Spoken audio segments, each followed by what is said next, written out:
Thanks. Can I share this table? A quiet voice interrupted the diner's clamor.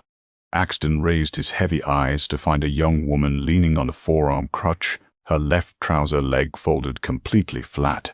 Allowing her to sit would inevitably tear apart his struggling life and expose a billion-dollar secret. Rain hammered against the grimy windows of Joe's Starlight Diner, blurring the neon signs of downtown Seattle into a watery smear. Axton Morgan rubbed his temples, staring at the overdue electricity bill hiding beneath his lukewarm coffee cup. Across the sticky laminate booth, his 6-year-old daughter, Chloe, was deeply engrossed in coloring a crooked picture of a spaceship. Axton was 29, a widowed father, and currently running on 3 hours of sleep after a grueling night shift fixing industrial HVAC units. Can I share this table? Axton blinked, looking up. Standing there was a woman in a faded, oversized olive-green trench coat. Her hair, a messy tangle of dark auburn, dripped with rain. What caught his attention, however, was not her soaked state, but her stance. She supported her weight heavily on a single, scuffed titanium crutch. Where her left leg should have been, the fabric of her worn denim jeans was pinned up sharply at the mid-thigh. "Sure," Axton said, quickly pulling his damp jacket off the opposite seat. "Place is packed. Go ahead." Alak.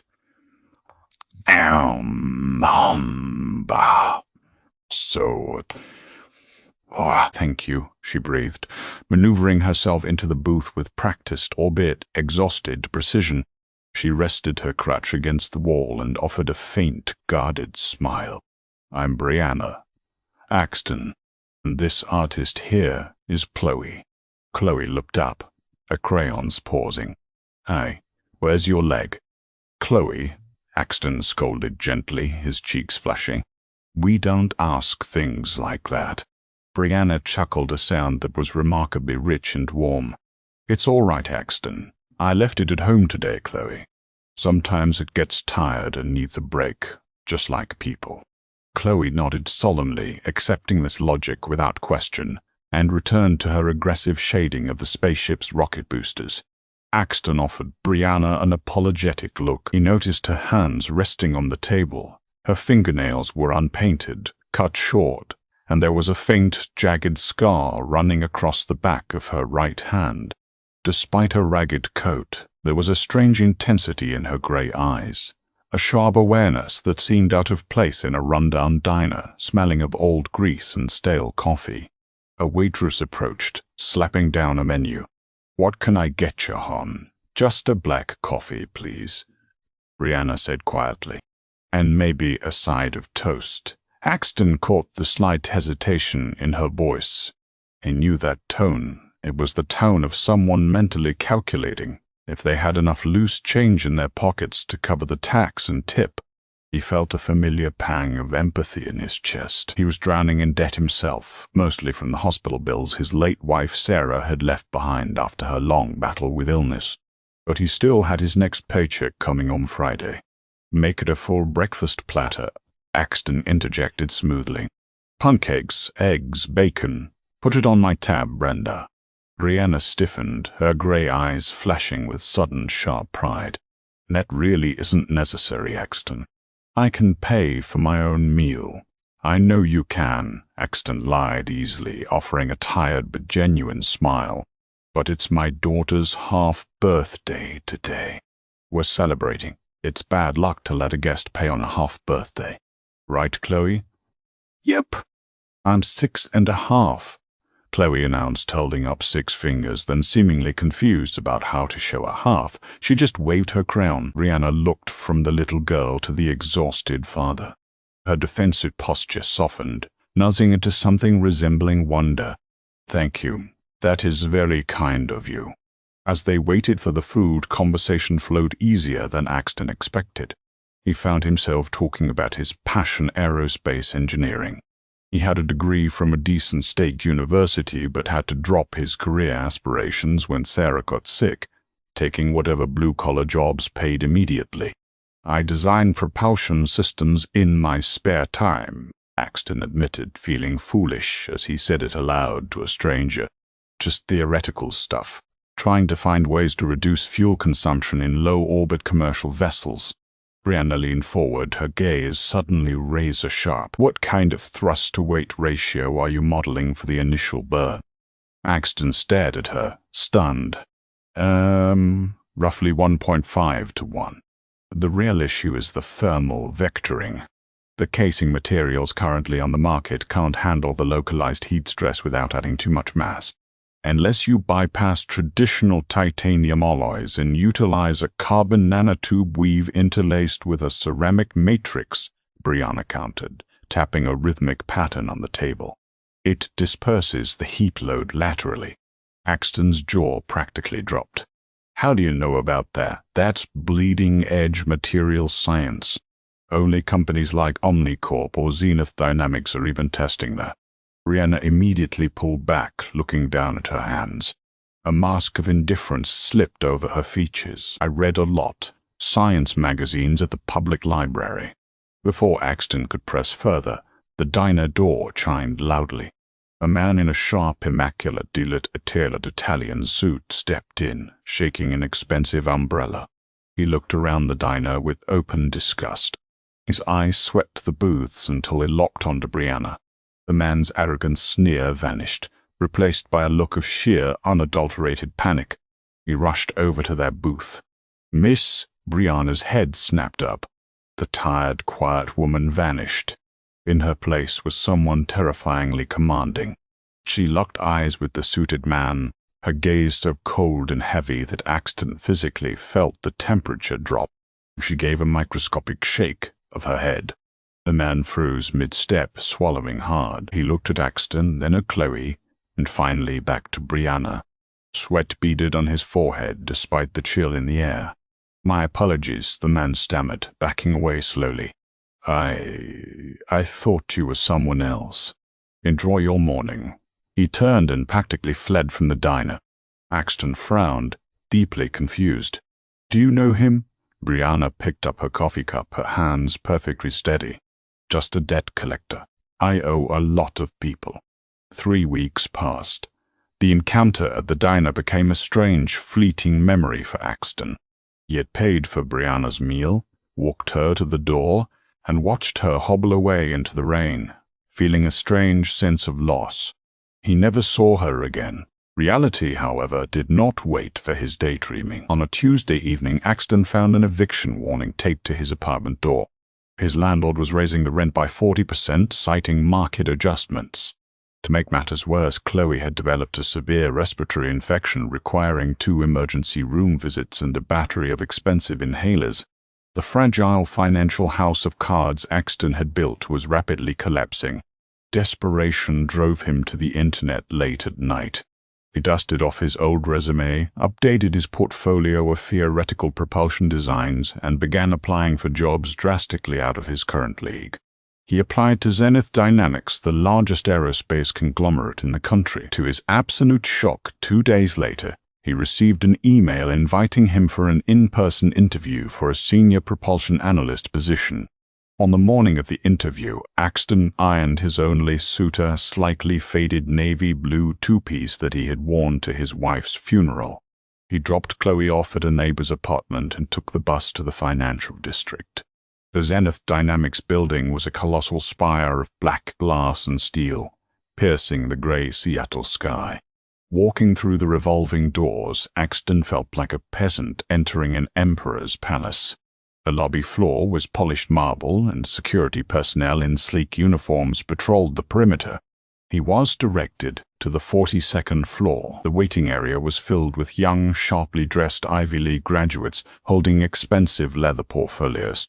Axton, clutching a manila folder containing his hand-drawn schematics, felt entirely out of place. Mr. Morgan. Axton stood up. A woman with a tablet gestured for him to follow. She led him into a massive corner office overlooking the harbor. Sitting behind a sprawling mahogany desk was a man Axton recognized instantly. It was the man from the diner, the man in the expensive Italian suit. A nameplate on the desk read, Nathaniel Sterling, Vice President of Human Resources. Nathaniel looked up from his tablet, his eyes narrowing as he recognized Axton.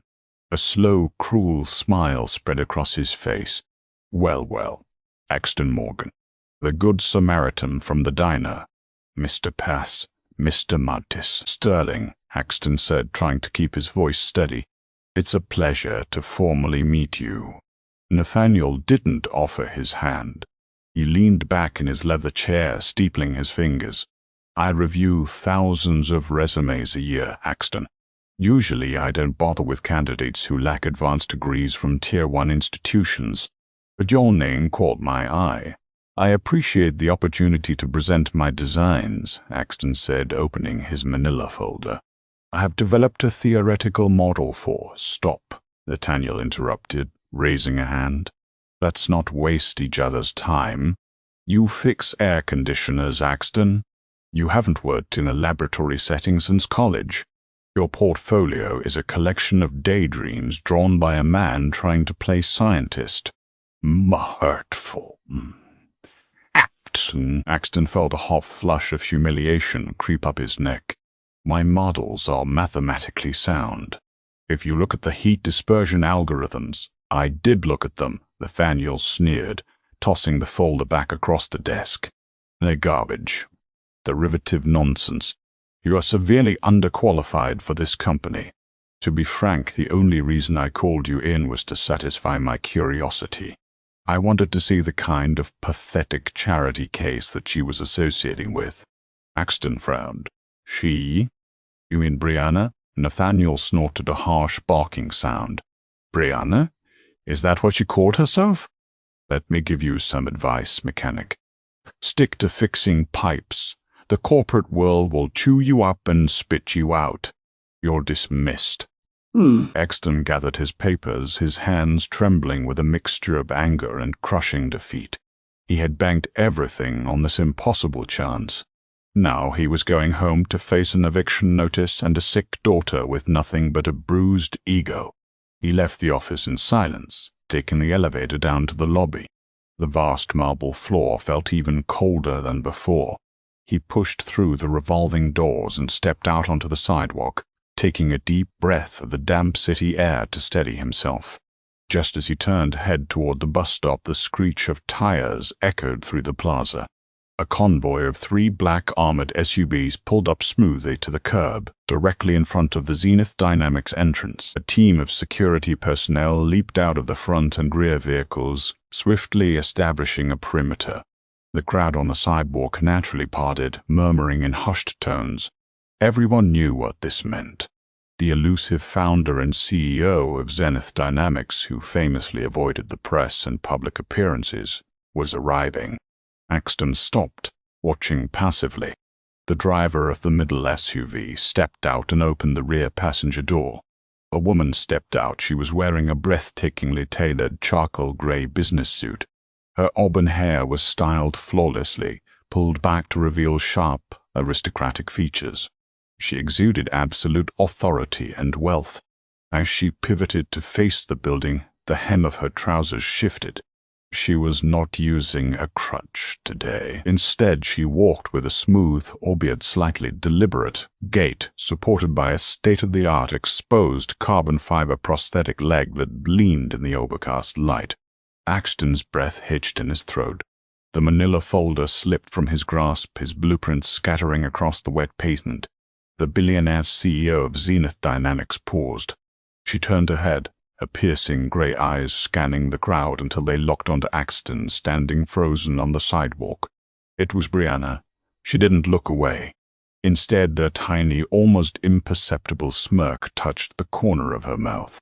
She gave him a slow, deliberate nod, then turned and walked into the building, flanked by her security detail. Axton stood paralyzed as the glass doors closed behind her, the reality of the situation crashing down on him like a tidal wave. The quiet, impoverished woman he had bought breakfast for. The woman who claimed she read science magazines at the public library was the architect of the very empire that had just rejected him, and she knew exactly who he was. To be continued. Main characters, parts 1 and 2. Axton Morgan, Brianna Caldwell, CEO of Zenith Dynamics, Chloe Morgan, Nathaniel Sterling. Axton spent the remainder of that rainy Tuesday existing in a state of numb disbelief. Picking up his scattered, soaked blueprints from the wet Seattle pavement, he felt the crushing weight of reality settling over him. He rode the bus back to his cramped apartment, the image of the billionaire CEO with the carbon fiber leg burning in his mind. Back home, the smell of cheap chicken soup filled the tiny kitchen. Chloe was bundled under 2 heavy blankets on the worn sofa, a harsh, rattling cough shaking her small frame. Her fever had broken, but the eviction notice taped to the door felt like a ticking time bomb. Axton sat beside her, stroking her damp hair, feeling a profound sense of failure. He had gambled his pride and his hope on an impossible dream, and he had lost. At precisely 7 o'clock that evening, a sharp knock echoed through the apartment. Axton opened the door to find a man in a sharp black suit standing in the dim hallway. He wasn't a process server or a landlord. He wore a discreet earpiece and an emblem stitched into his lapel, silver Z interlocked with a D. Zenith Dynamics, Mr. Morgan? The man asked, his voice strictly professional. Yes. The man handed over a thick matte black envelope. From the office of the chief executive. Have a good evening, sir. He turned and walked away before Axton could even process the interaction. Closing the door, Axton tore the envelope open. Inside sat a heavy metallic keycard and a single sheet of heavy stock paper. Written in elegant, precise handwriting was a brief message. Axton, I apologize for Nathaniel Sterling. He is a symptom of a disease I am trying to cure within my own company. Bring your complete portfolio to the 60th floor tomorrow at 9 a.m. Do not stop at human resources. Brianna Caldwell. Morning sunlight pierced the Seattle overcast as Axton stood once again in the colossal lobby of Zenith Dynamics. This time he didn't approach the main reception desk. He walked directly to the private executive elevators tucked behind a wall of frosted glass. He swiped the metallic keycard. The scanner chirped green and the heavy titanium doors slid open, granting him access to a world entirely removed from the corporate grinder below. The elevator shot upward smoothly, bypassing the 42nd floor where Nathaniel Sterling ruled his miserable fiefdom. When the doors finally parted at the 60th floor, Axton stepped into a sprawling, minimalist sanctuary. Floor-to-ceiling windows offered a breathtaking, panoramic view of the Puget Sound. There were no cubicles, no frantic interns, just an immense expanse of polished oak and quiet authority. Mr. Morgan, a composed assistant, greeted him, gesturing toward a massive set of double doors. Miss Caldwell is expecting you. Axton stepped into the CEO's office. It was less an office and more a command center. Holographic displays floated above a central conference table, projecting complex orbital mechanics and supply chain logistics. At the far end of the room stood Brianna Caldwell.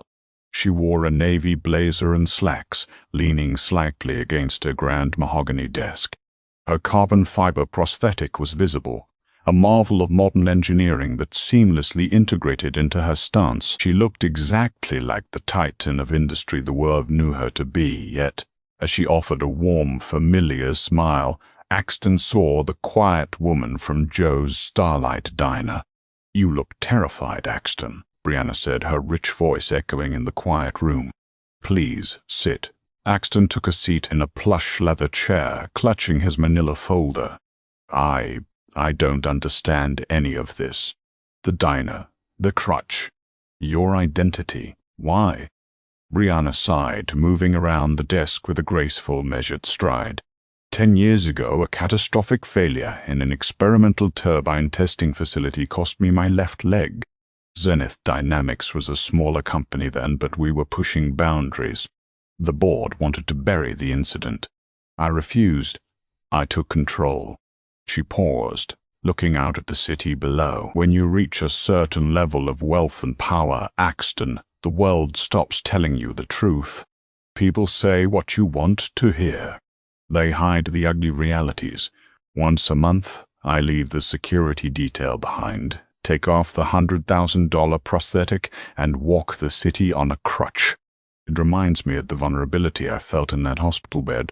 It keeps me grounded. It reminds me who I am actually building technology for. And the diner? Axton asked. I was assessing the collateral damage of a recent real estate acquisition my board approved downtown, Brianna explained, her gray eyes narrowing with frustration. I was tired, freezing, and disgusted with my own executives. Then I asked to share a table with a tired father and his daughter. You bought me breakfast when you clearly couldn't afford it, and you spoke about thermal vectoring with a brilliance that shocked me. Nathaniel Sterling laughed at those designs, Axton pointed out, the sting of the previous day still fresh.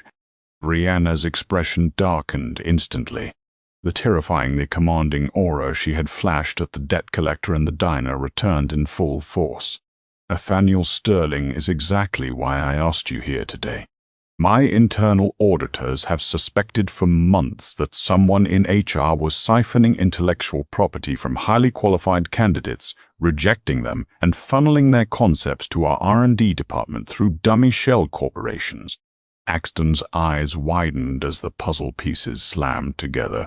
He steals from applicants. Precisely, Brianna nodded. He rejects brilliant minds lacking the pedigree to fight back, then patents their theoretical models. I needed undeniable proof. Yesterday, you provided it. She tapped a command on her desk console. A large screen flared to life, displaying a highly technical schematic. Axton gasped. It was a digital rendering of his exact carbon nanotube weave interlaced with a ceramic matrix. At 4 p.m. yesterday, Brianna said, her voice dripping with icy contempt, Nathaniel Sterling filed a preliminary internal patent for this thermal dispersion concept, claiming it was a breakthrough from his private consultancy network. He walked right into the trap. Before Axton could respond, the heavy double doors of the office chimed. Enter, Brianna commanded. The doors opened and Nathaniel Sterling strode in, clutching a sleek tablet. He wore a smug, confident smile, clearly anticipating praise from the CEO for his new breakthrough. Good morning, Miss Caldwell. I have the finalized projections for the new thermal. Nathaniel stopped dead. The blood drained from his face as his eyes landed on Axton sitting quietly in the leather chair opposite the CEO. The swaggering entrulinist, replaced by a look of sheer, unadulterated panic. He looked from Axton to Brianna, his jaw working but producing no sound. Nathaniel, Brianna said pleasantly, though her eyes were entirely devoid of warmth. Please join us. Mr. Morgan and I were just discussing the fascinating thermal vectoring concept you submitted yesterday afternoon. Ms. Caldwell, I can explain, Nathaniel stammered, taking a step backward toward the door. This man is a fraud. He's a blue-collar worker who came in yesterday with derivative trash. I don't know how he bypassed security to get up here. He didn't bypass security, Nathaniel. I sent my private detail to fetch him, Brianna interrupted, her tone dropping into a dangerous, quiet register. I also sent my cybersecurity team into your private server at 3 o'clock this morning. We found the digital footprints. 18 stolen patents over 4 years. 18 brilliant candidates whose careers you derailed to line your own pockets. Nathaniel visibly trembled. The arrogant gatekeeper was entirely dismantled. Brianna, please. I was acting in the company's best interest. Securing assets. You are fired, Nathaniel, Brianna stated, her voice echoing with finality. Zenith Dynamics' legal team is currently drafting a comprehensive lawsuit against you for intellectual property theft, corporate fraud, and breach of fiduciary duty. My security detail is packing up your desk. They will escort you out of the building. If you contact me or Mr. Morgan, you will be communicating solely with federal prosecutors. Nathaniel opened his mouth to argue, but the sheer, crushing weight of Brianna's authority silenced him. He looked at Axton, the man he had mocked and dismissed with a mixture of hatred and profound regret. Without another word, Nathaniel turned and practically fled the office, intercepted immediately by 2 massive security guards waiting in the hall. The doors clicked shut. Silence descended on the vast room. Brianna let out a long breath, the tension leaving her shoulders. She turned back to Axton, the terrifying CEO, vanishing, replaced once again by the woman from the diner. "Well," she said softly, "that was unpleasant but necessary. Now to the real business at hand. Well," she walked over to the holographic display and swiped her hand. The stolen patent vanished, replaced by a three-dimensional rendering of a massive next-generation commercial low-orbit vessel. "Your thermal vectoring model is mathematically sound, Axton," Brianna said, looking at him with genuine respect. "It solves a bottleneck my engineers have been stuck on for 16 months. You don't have an Ivy League degree, but you have raw, unadulterated genius and a relentless work ethic. I don't care about pedigrees, I care about results." Axton sat frozen, his heart hammering against his ribs. "What are you saying?" "I am officially offering you the position of Director of Advanced Propulsion Systems," Brianna announced. "You will have a dedicated laboratory, a team of 20 engineers at your disposal, and an R&D budget that will make your head spin." Axton swallowed hard, tears pricking the corners of his eyes. "Brianna, Miss Caldwell, I'm about to be evicted. My daughter is sick. I don't even have the money to buy a proper suit for a job like this." Brianna smiled, reaching into her desk drawer. She pulled out a pristine black Zenith Dynamics corporate credit card and slid it across the mahogany surface toward him. "Consider this a signing bonus against your very substantial new salary," she said gently. "Pay your landlord. Take Chloe to the best pediatrician at Seattle Children's Hospital. Buy a new suit. Hell, buy 3. And Axton," he looked up, wiping a stray tear from his cheek. "Yes, tell Chloe that my leg is feeling much better," Brianna said, a genuine radiant warmth in her eyes, "and that I'd be honored to attend her 7th birthday party." 6 months later, the world of aerospace engineering was shaken by a massive breakthrough in low-orbit thermal casing. The industry journals praised the revolutionary design, attributing it to a newly appointed director at Zenith Dynamics, who had risen from absolute obscurity. Axton Morgan stood in his state-of-the-art laboratory, watching a successful simulation run on the monitors. He wore a crisp, tailored suit. His debts were paid, his apartment was a sprawling penthouse overlooking the city, and most importantly, Chloe was healthy, thriving, and currently drawing spaceships on a digital tablet at his desk. He looked down at his phone as it buzzed. A text from Brianna read, "Coffee at Joe's Starlight tomorrow." "My treat this time," Axton smiled, typing back a quick yes, realizing that sometimes the most profound twists of fate don't come from corporate boardrooms or brilliant equations, but from simply offering a stranger a seat at your table. If Axton's journey from a struggling single father to a leading aerospace innovator inspired you, hit that like button. We bring you powerful, true-to-life stories of resilience, unexpected twists, and ultimate triumph every single week. Don't forget to share this video with someone who needs a reminder that kindness always comes back around. Subscribe and ring the notification bell so you never miss our next incredible story.